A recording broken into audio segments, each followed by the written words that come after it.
Bom, boa tarde a todos. É uma alegria estar aqui, retornar a essa casa de Fabiano de Cristo.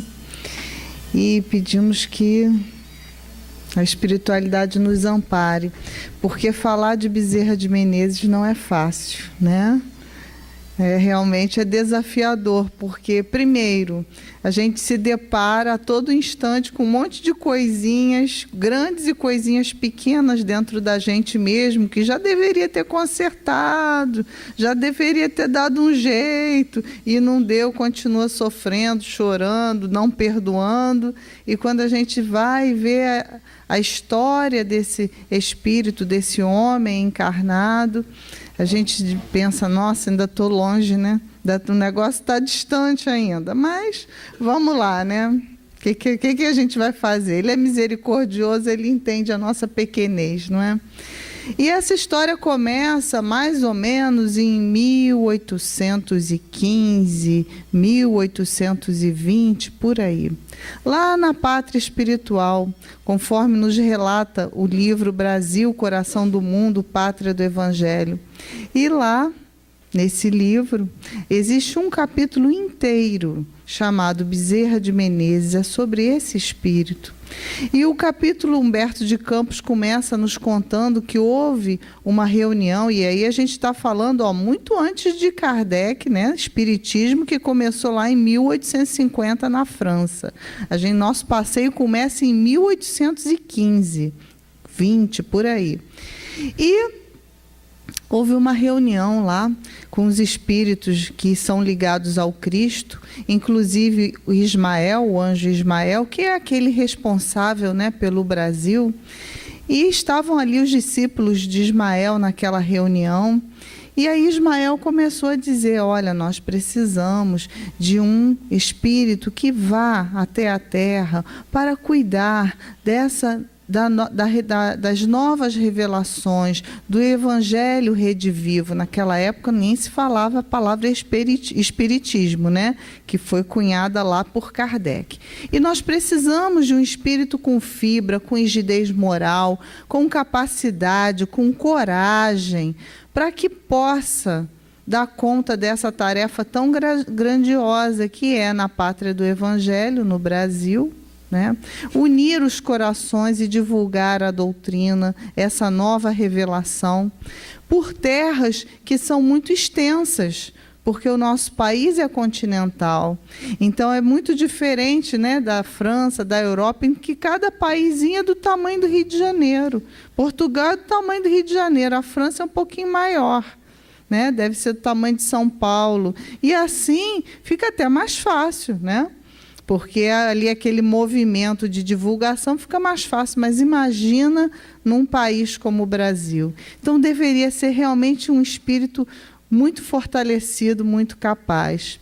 E Ismael se aproximou de um determinado discípulo que estava perto dele, tocou no ombro e disse, é você. Te proponho que descerás à terra, ao Brasil, para... aqui, né? Eu vou errar um pouquinho, vou acertar e vai dar tudo certo, né? E proponho que vá, então, até a Terra e aí conclua essa tarefa, dê conta dessa tarefa de estabelecer, de inaugurar, de dar formato, de dar desenho a esse movimento de mudança de consciências, de transformação social. E aí nós, assim, meio... pequenininhos, né, no nosso sentimento, a gente pensa logo, vai ser um padre, vai ser o Papa, vai ser... Não. Vai ser uma pessoa do povo, vai ser uma pessoa que trabalha, vai ser uma pessoa que se esforça, como cada um de nós. Já aí começa o recado da espiritualidade para a nossa vida. Então, essa missão é dentro da nossa própria vida, é vivendo no mundo. Já começa por aí, né, as nossas reflexões. E aí, esse discípulo, tocado por Ismael, não conseguiu dar uma palavra, falar nada, nem que sim, nem que não, nem que sair correndo, só chorava copiosamente. Tamanha a emoção daquele momento.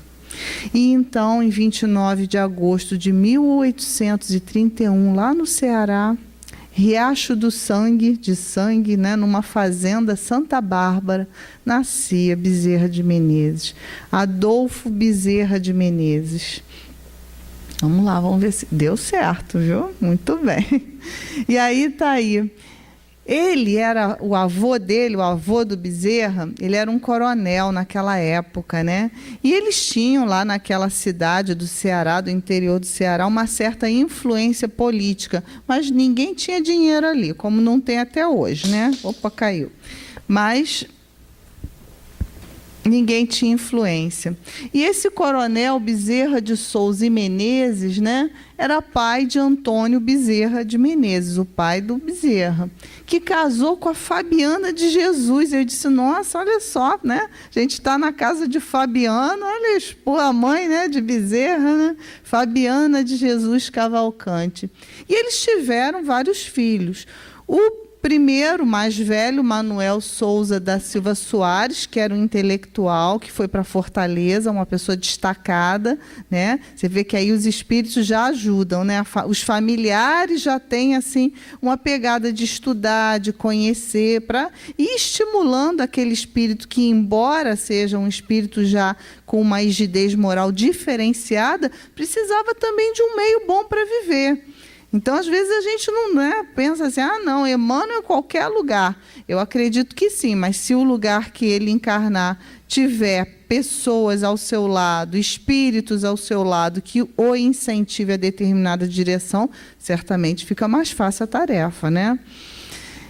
E surge, então, Adolfo Bezerra de Menezes Cavalcante. Olha só o nome da mãe, né? Vem depois, mas é assim mesmo que estão lá nos registros. E aí ele surge em 29 de agosto de 1831. Esse é o desenho que nós temos, né? Não sabemos muito mais. Eu mesma conheci uma prima distante de Bezerra de Menezes, porque pelo sobrenome, né? Há muitos anos atrás, eu trabalhava num banco, quando eu vi o sobrenome, já perguntei. Você conhece a da família? Porque eu sabia que ela também era lá do Ceará. Ela disse, sou. Mas nossa família é muito católica, apostólica, romana. Foi a resposta que ela me deu. Aí eu entendi que ela não achava aquele negócio de espiritismo muito correto, né? Isso deve ter lá uns 30 anos, né? E aí não insisti. E realmente a característica da família de Bezerra de Menezes é que eles eram extremamente católicos. E Bezerra foi católico e era católico até um determinado ponto da vida dele. Então, a importância da religião, né, na formação da nossa vida. E aí, prosseguindo a nossa história, ele aos 19 anos, ele já tinha passado por Fortaleza, lá com o irmão Manuel. Aí ele disse para o pai, olha, a gente não tem dinheiro mesmo, né? Mas eu quero ir para o Rio de Janeiro para estudar. Rio de Janeiro, capital, né? Quero estudar e quero fazer medicina. E aí ele veio aos 19 anos, alugou um quartinho aqui nas Redondezas, né? Dava aulas particulares para poder pagar o quartinho, estudou, passou para a Faculdade Nacional de Medicina, que era nesse prédio, na Praia Vermelha, hoje nem existe mais, né? Infelizmente demoliram.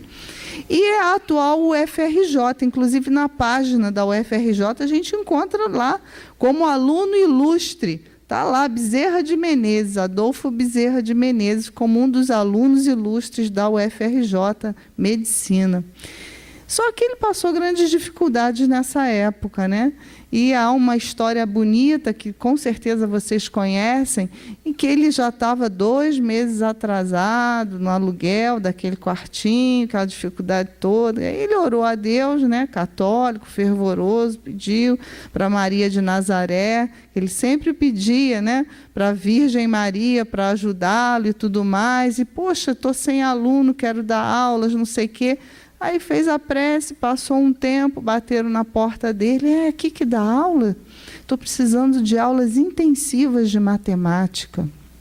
Mas eu preciso, assim, urgente. Aí ele disse, pois não, sou eu que dou aula e tal. Bom, então quero deixar aqui com você 2 meses já pago antecipadamente. Aí ele disse, não, ainda não dei as aulas, eu não vou receber. Aí ele disse, não, o menino falou, faço questão, porque se não for assim, eu não vou conseguir, eu preciso já deixar o dinheiro com o senhor separado, e deixou. Aí ele ainda pensou assim, poxa, eu estou precisando tanto, meu senhorinho está lá me perguntando, né, quando é que ele vai receber o aluguel atrasado. E aí pegou o dinheiro, foi para a biblioteca estudar os teoremas, aquela matéria que o rapaz disse que estava necessitado, né? Enfim, moral da história, esse rapaz nunca mais apareceu. Até, né, no livro do Ramiro Gama, é uma frase que sugere que seria até um espírito que se materializou. Não sei, nunca saberemos, né? O fato é que ele venceu essa dificuldade e pagou o aluguel. E ele, então, se formou em 1856. E aí, depois que a gente termina a faculdade, o que a gente faz? Trabalhar, né? Mas faz mais alguma coisa. Vai logo casar também. Espera aí, é o próximo slide.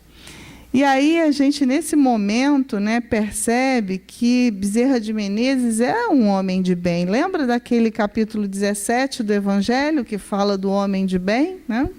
Então, ele é um exemplo clássico de homem de bem. Por quê? O verdadeiro homem de bem, está lá no Evangelho, cumpre a lei de justiça, amor e caridade na sua maior pureza.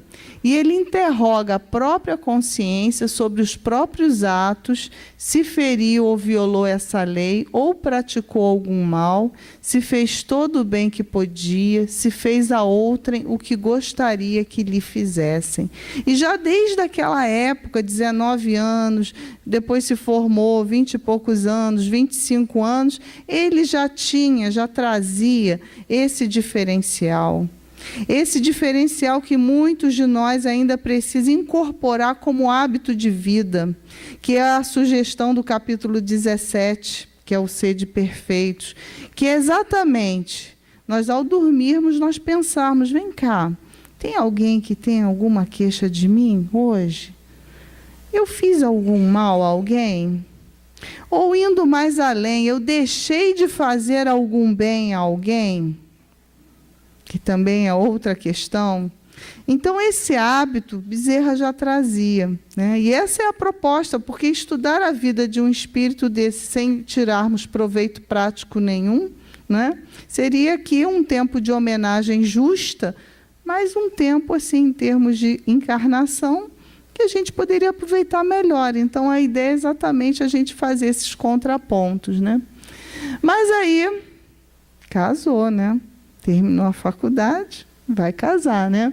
Então, ele se casou com Maria Cândida de Lacerda, só que ela logo faleceu. E deixou, então, 2 filhos, um de 3 anos e outro de 1 ano para ele cuidar. E esse foi um momento muito difícil da vida dele, porque ele, a partir desse momento, o coração dele se revoltou, ele disse, puxa vida, eu estou aqui, médico, cheio de trabalho, precisando trabalhar, porque a família dele, né, não tinha posses, sozinho no Rio de Janeiro, quem vai olhar as crianças, e Deus me abandonou. E ele relata que ele passou um tempo muito, muito chateado, porque, afinal de contas, olha a situação em que ele vivia. Mas aí, sabe o que aconteceu? Ele resolveu ler a Bíblia.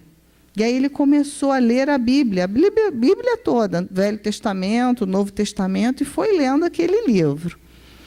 Até que, então, em 1865, 3 anos depois, ele se casa com a também viúva Cândida Augusta de Lacerda, e com ela ele tem mais 7 filhos. A Cândida era irmã da primeira esposa, né?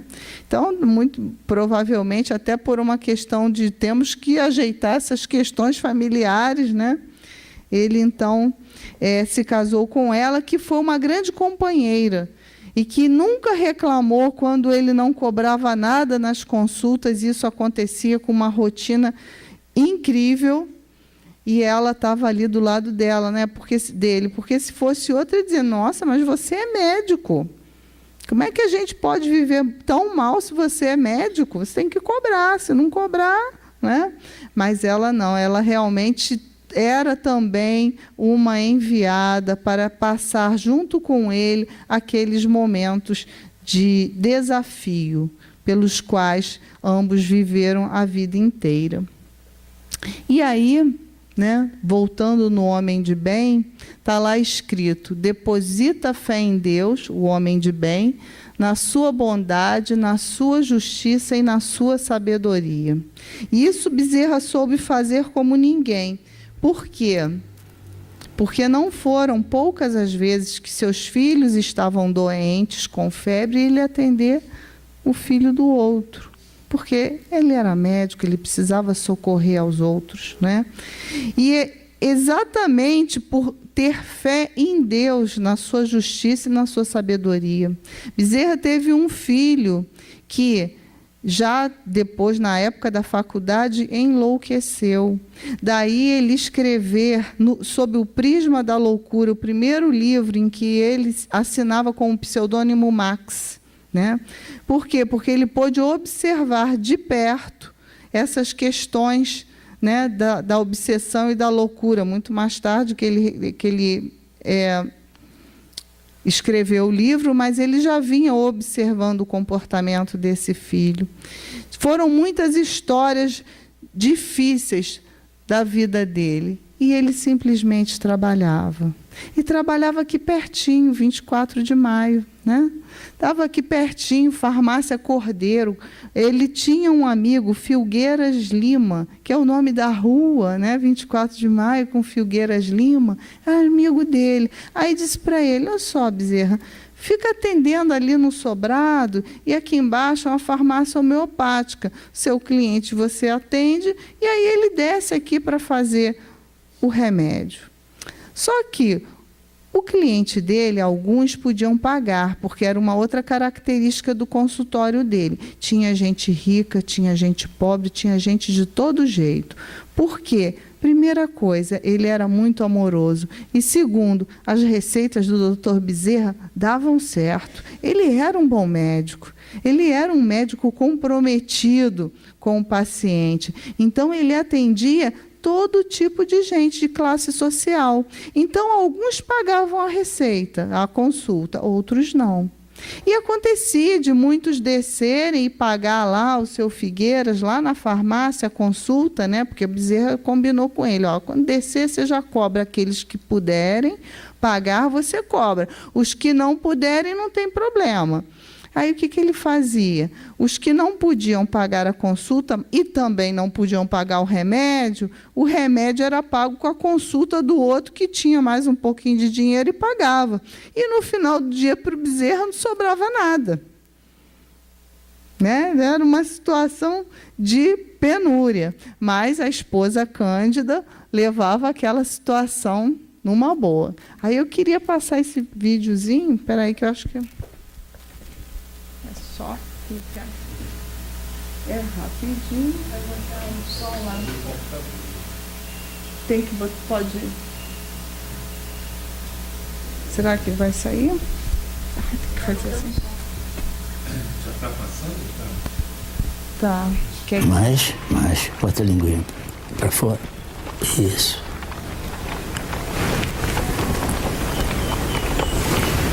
Está bom. Está bem. Pode vestir a criança, senhora.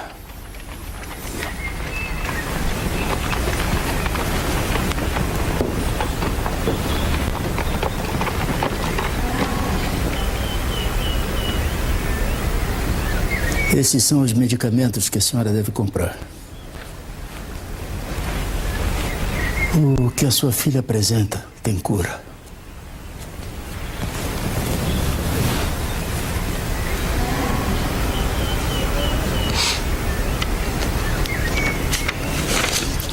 Me perdoa, doutor, mas eu não tenho um centavo de réis para comprar o medicamento.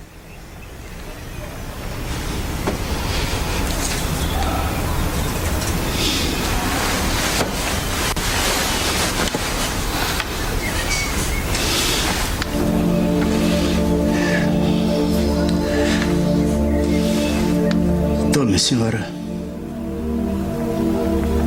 Isto lhe será mais útil. Não posso aceitar. Não posso. O seu anel de formatura. Ele não terá a menor utilidade para mim, senhora. Se eu não puder exercer o meu ofício em toda a plenitude, por favor.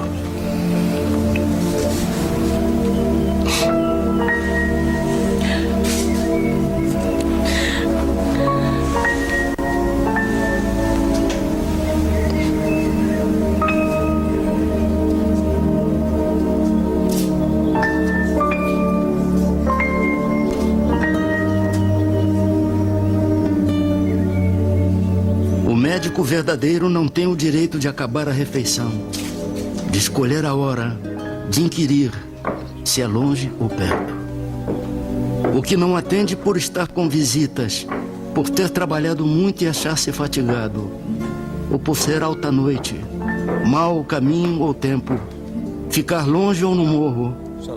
O que sobretudo pede um carro a quem não tem como pagar a receita, ou quem diz a quem chora à porta que procure outro. Esse não é médico. É negociante de medicina, que trabalha para recolher capital e juros dos gastos da formatura.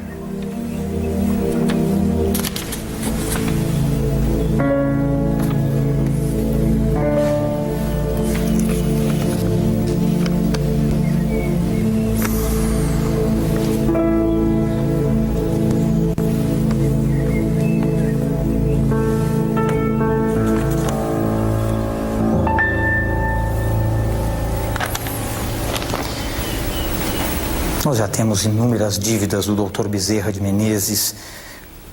A senhora tem como pagar o medicamento?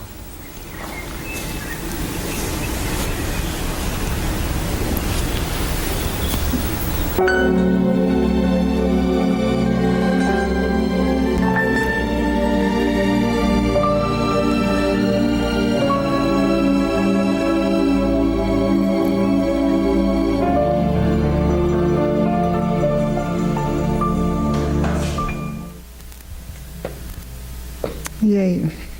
Essa história é linda, né? Eu toda vez que vejo me dá vontade de chorar. Porque a gente tem um apego tão grande a tanta quinquilharia, e ele, um homem tão grandioso, pouco se importando com um anel, um símbolo, né, de uma conquista, e a gente não consegue nem tirar um anelzinho de ouro furreca para fazer isso.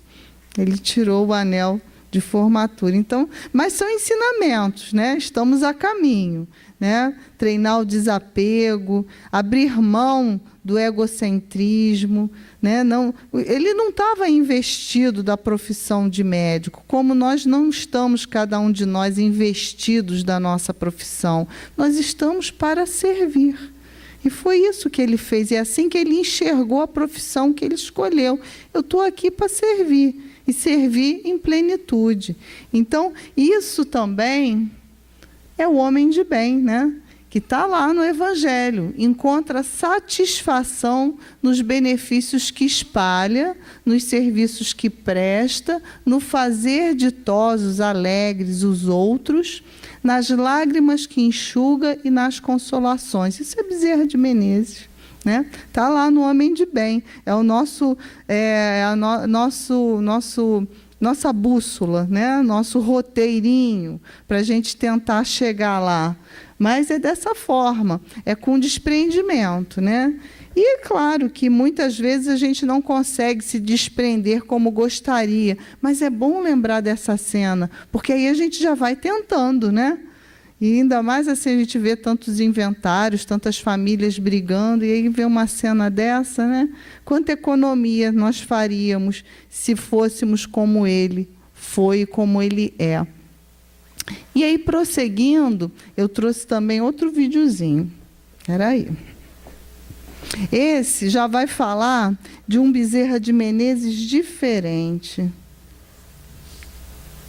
Do Ceará, singelo, sem malabarismo de câmera, né? Mas com uma profunda sinceridade, conta a história de um homem que no século XIX, além de... ele era católico, né? Um católico fervoroso, e ganhou um livro de presente, o Livro dos Espíritos. Ele levou 10 anos estudando esse livro E um dia...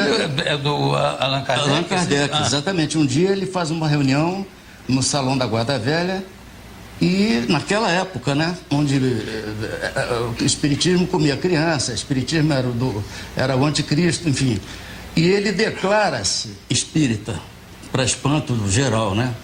Além disso, ele foi deputado, foi ecologista, ele se preocupava com o florestamento dos morros, ele lutou contra a escravidão, ele foi vereador, ele foi diretor da estação ferroviária que criou a linha de ferro Macaé-Campos. Enfim, era um homem brilhante e que conseguia reunir sem contradição, Jô querido, a sua índole de espírita com a atividade política, com a atividade política. E ele realmente é conhecido como Allan Kardec brasileiro e o médico dos pobres. É uma figura fascinante. Olha só, outra faceta do Bezerra, né? Político, 3 vezes vereador na época do Império, na época que não se ganhava para ser vereador. Era uma espécie de eleição distrital, né? Então as pessoas indicavam aquelas que conhecidos, e ele sempre era indicado até que um dia ele aceitou. E foi 3 vezes vereador e 1 vez deputado. 30 anos de vida parlamentar. Os jornais da época, que era O País, com Z, e Jornal do Brasil existia, né, naquela época, diziam, volta e meia, soltavam uma nota dizendo que Bezerra estava enriquecendo. Tinha alguma coisa errada com esse parlamentar, porque sempre tem, né, os homens pigmeus. E sabe o que ele fazia? Nada. Não respondia. Continuava atendendo, no mesmo lugar, farmácia Cordeiro, passando a mesma situação, assistindo às reuniões, trabalhando exaustivamente, não só no campo da medicina, como no campo da política. O Boulevard 28 de Setembro, que a gente conhece aqui em Vila Isabel, é uma obra idealizada e comandada por Bezerra de Menezes. Então, são muitas as obras e o campo de atuação desse espírito, né, para nos trazer bons exemplos. Então, hoje, quando a gente pensa assim, meu Deus, a política não tem salvação, será que não tem? Acho que tem.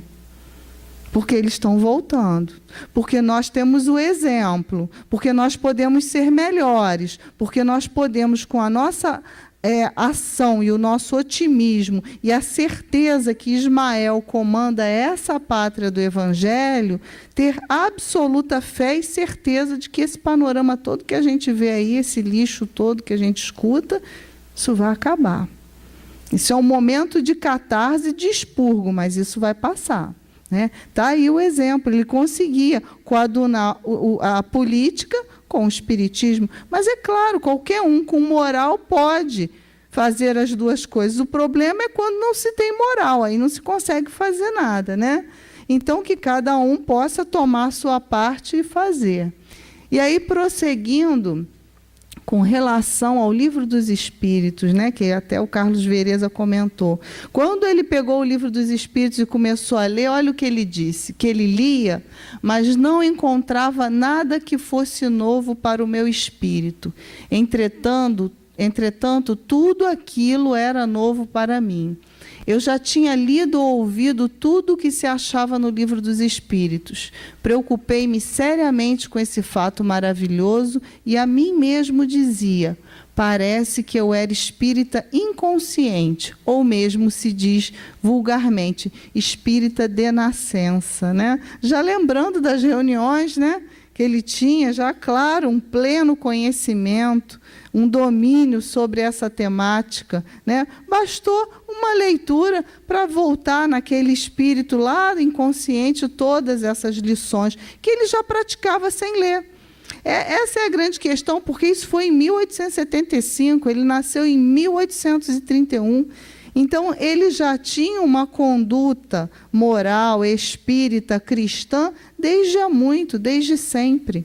Então, foi só encaixar uma coisa com a outra, né? A maioria de nós é o contrário. A gente tem que ler, volta, lê de novo, aí faz bobagem, aí se arrepende, aí lê de novo, faz bobagem. Mas tudo bem, esse é o processo. E ele, em algum momento, passou por esse processo também de aprendizado.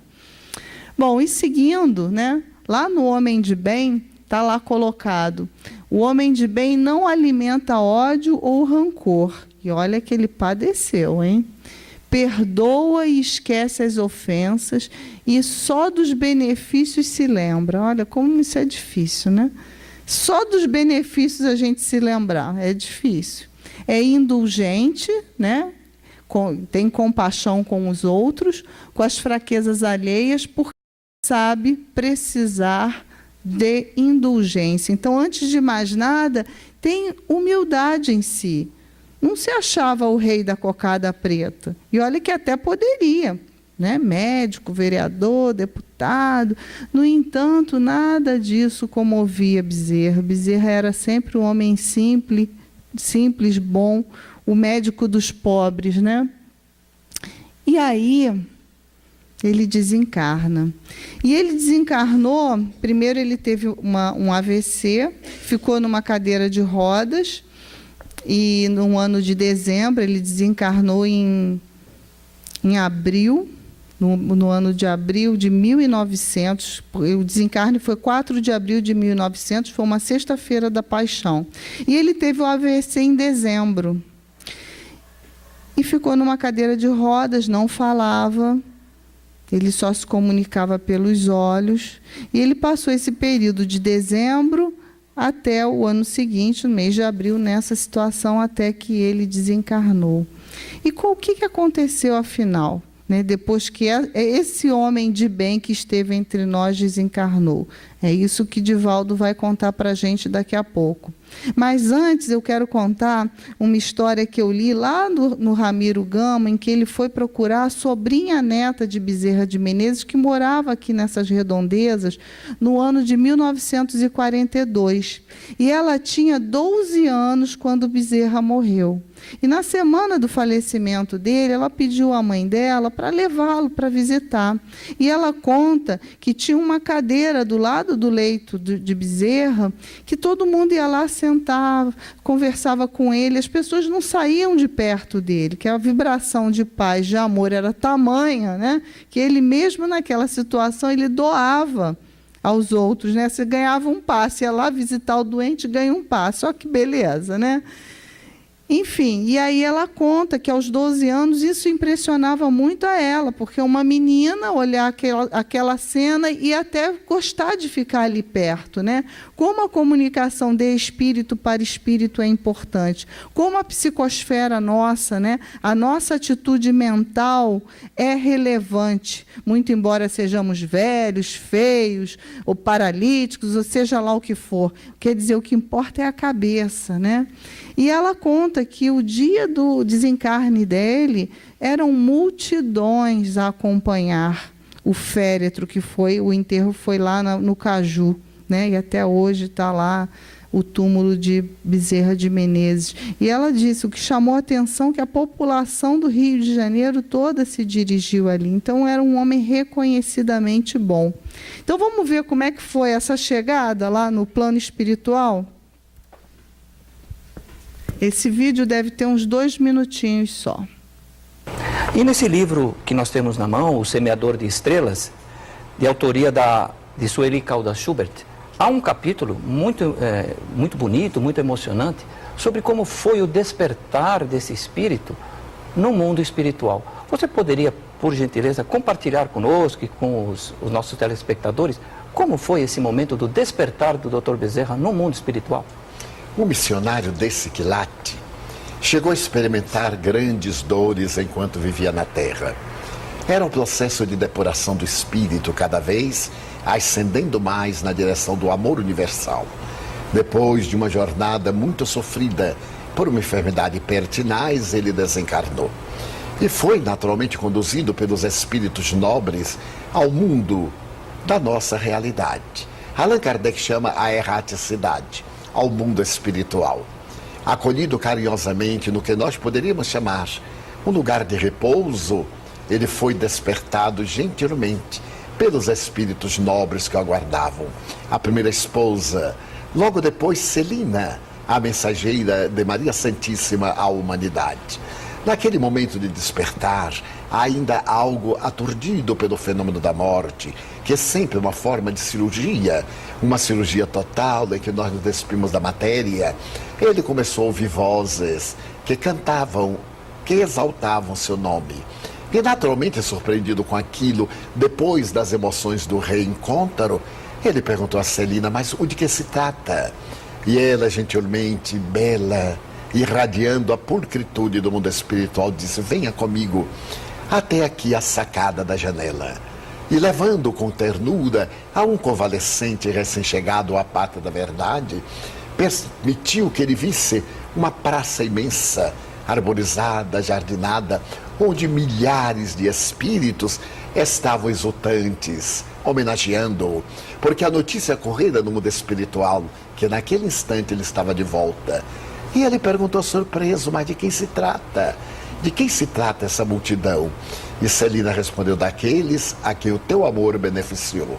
São mães que recorreram aos teus préstimos quando tu estavas na terra e atendeste com bondade e ternura aos seus filhos desesperados. São cônjuges, são aqueles beneficiários do teu amor que agora estão exaltando-te na chegada do reino de Deus.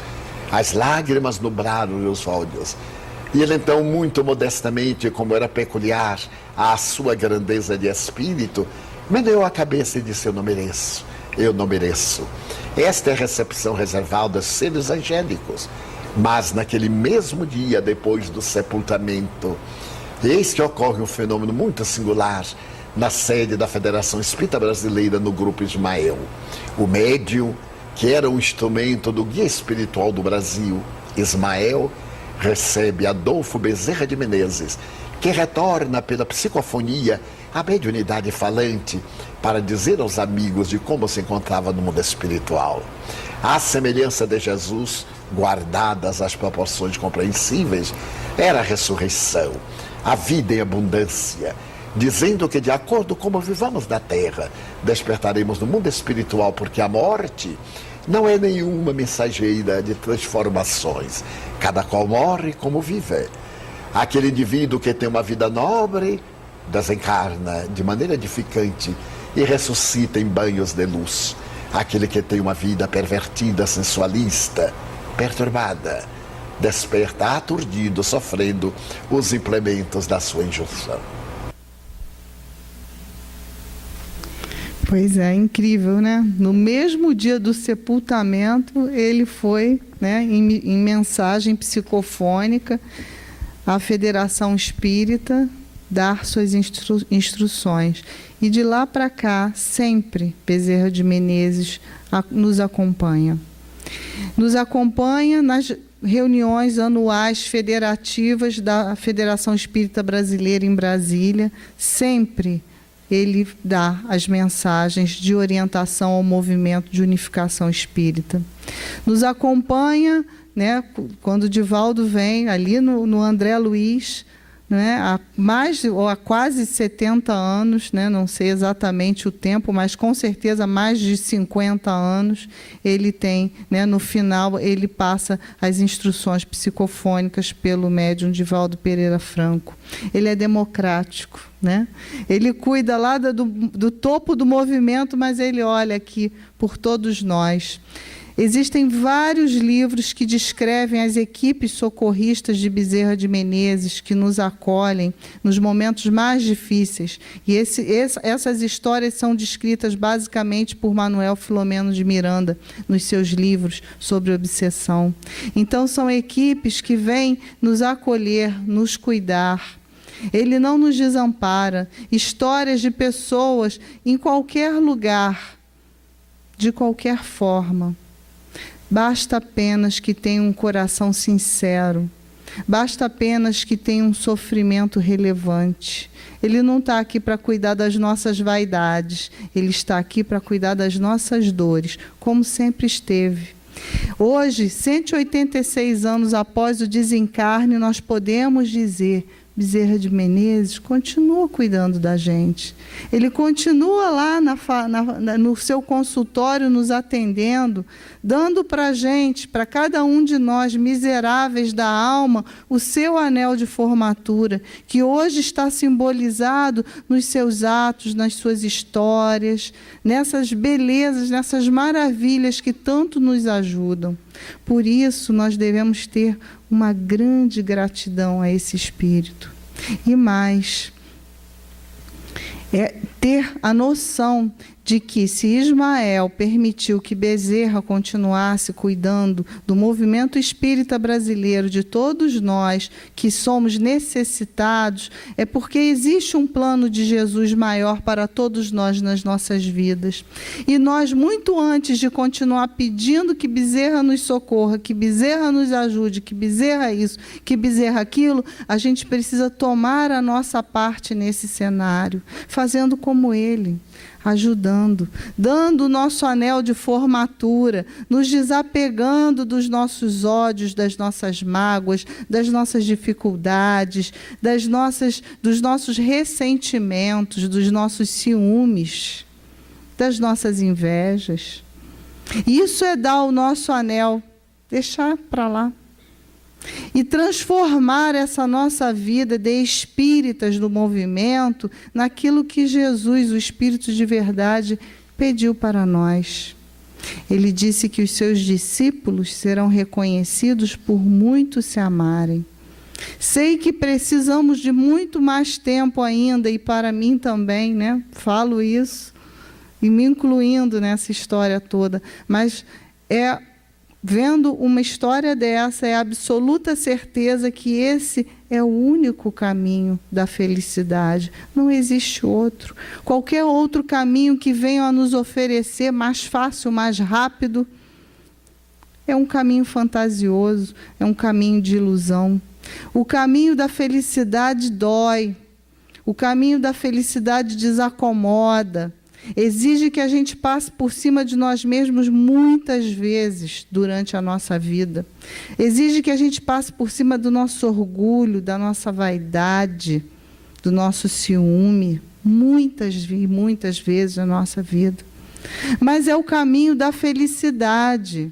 Aquela ideia que venderam para a gente, dizendo que o caminho da felicidade é colorido, tem borboleta, tem, né? Isso tudo esquece. Isso é o caminho da ilusão. O da felicidade dá trabalho. O da felicidade nos faz chorar. Nos faz passar por cima de nós mesmos. Desse pedacinho que a gente tem, que é egóico, que é egoísta, que é orgulhoso, que não aceita perder poder. Nós devemos refletir sobre a vida de Bezerra e, conforme uma mensagem dele, que eu gosto muito, que ele diz assim, que ele não pede, né, Deus, eu não peço por aquele que está chorando, por aquele presidiário, eu não peço pelo enfermo, eu não peço por aquele que está numa situação de dor. Eu peço por aquele que está com saúde, não aproveita a saúde que tem o poder e erra, e se deixa percorrer pelos caminhos da ilusão, utiliza mal esse poder. Eu peço por aqueles que, tendo a saúde física, não a utilizam em prol do seu semelhante. Eu peço por aqueles que, podendo cuidar dos seus, os abandonam. Porque, de fato, são esses que têm a chaga e que carregam a chaga maior. Porque esses estão plantando.